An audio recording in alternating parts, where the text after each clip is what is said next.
ये ऐसा एक्सरसाइज हो 25 गो रोटी खा लो आ 3 में मार दो तुरंत पच जाई गप गप। कुंवर जी कहाँ गए बड़े भाई ना पता हो गया एकदम मंच पर से। अच्छा ठीक बा वही टाइम से हमू ना पता हो जाए जितना देर मंच पर बैठे उतना देर बैठ हम ना बैठे ना बैठो वो जन काम करते रहते हम करी ले जना काम में व्यस्त है हमरो बेरा हो गई बा लूट ले गोरी हमारा अखिया के नींद के काहे तड़पावो अभियंता और नींद के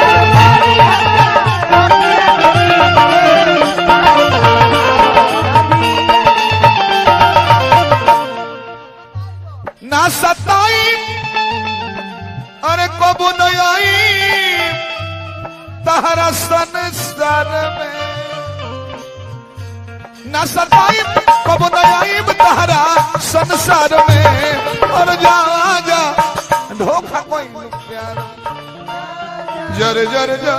जा जा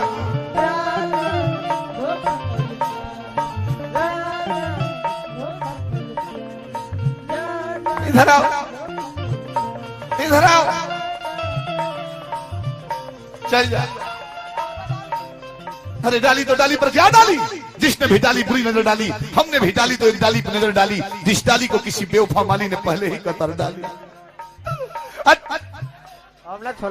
सारा लोर फेंक दानी खलिया रगड़ के सितारा वाला अंदर से आंखियों भड़काई में पहुंचो जितने पूछा तारू मन करता कि हरा हरा लोर बीगी जितना लौकता उतना पूछ दे ते कहा जानता रहे कि हम को जगह से सुसुक सुसुक लोर बीगता तीसर की अखिया पोछू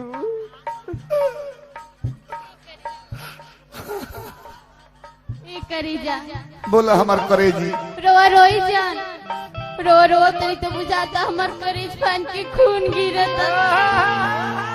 हम रोत हैं तो तारा बुझाता करेज फट के खून गिरता हाँ तहर बाबूजी तहर भैया देख लो लो हमरा तरह के मिलत में तो लोग दूसरा फाट के दूसरे फेंके लगे माने ब्रेन हमरे दिमाग में फट जाई ले ले जा पैसा लेके तब बोलो पैसा ले ले मुए तो चंदन के लकड़ी किनी है। ए जी हम रवा के थाहत रनी रवा हमरा से कितना प्यार करी ले हमरा के थाहत रहले हो हाँ माने अजमावत रहलू हो जी थाह लेलू नु हाँ अगला जाड़ में कुहा गिरे तो हम तरह के एक दिन था ही नहीं कुहासा का मौसम इतना सुंदर होला रूपा रोड धर के लोग जाता रोडवा के बगल में ढूल के था लगे हो जनबो ना करे लोग में ना करे आई लव यू कहो पहले ए राजा जी का बोलतनी सुनो बोलो खीरा तो खइबे करब खीरा तो खइबे कर सर्दी हो जाए खांसी और रोआ से बियाह करबे करब जेल होके जाए फांसी खीरा खइबू हां पिंकिया उदासा चल जाई बक्सर सेल बिया एने आवा हो दुगो टमाटर बा एगो संतरा बा एगो खीरा बा सलाद बना लो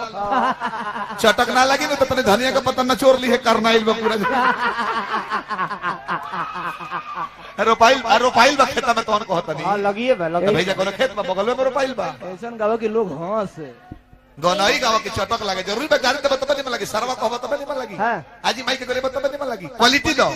क्वांटिटी से लोग खुश ना क्वालिटी से आई लव यू को आई लव यू करे जा अरे भाई पढ़ा लिखा लिया रहता नहीं कितना साफ बोलतिया कितना साफ बोलतिया आई लव यू हो पिंकिया से कह जाता हूं पहले कि I live you I love भोग आई लव भोग आई लव थू थू आई लव